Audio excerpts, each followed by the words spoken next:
பாத்தீங்களா சகோ, பாதிக்கப்பட்ட அண்ணா பல்கலைக்கழக மாணவிக்காக நம்ம அண்ணாமலை அவரவரே சாட்டையால் அடிச்சுக்கிட்டு கவன ஈர்ப்பு போராட்டம் பண்ணிக்கிட்டு இருக்காரு. இது கவன ஈர்ப்பு போராட்டம் இல்லை, கவன சிதைப்பு போராட்டம். என்ன சகோ சொல்றீங்க?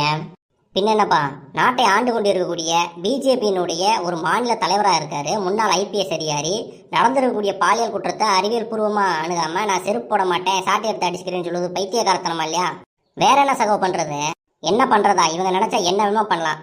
தமிழ்நாடு அரசுக்கு அழுத்தத்தை கொடுத்து இந்த வழக்கை நேர்மையாக விசாரிக்க இவங்களால பண்ண முடியும். இருந்தாலும் இவங்க பண்ண மாட்டாங்க. அதை எப்படி முடியும் சகோ?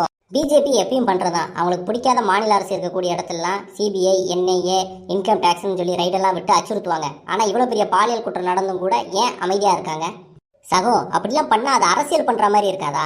அதைத்தான் நானும் கேட்கிறேன். இவ்வளவு பெரிய பிரச்சனையை கிடைச்சிருக்கு, இதை வைத்துக்கொண்டு ஏன் அரசியல் பண்ணாம அமைதியா இருக்காங்க? அதுக்கு காரணம் திமுகவுக்கும் பிஜேபிக்கும் இடையில இருக்கக்கூடிய கள்ள தொடர்பு தான். அதை மறைக்கிறதுக்கு தான் இப்படி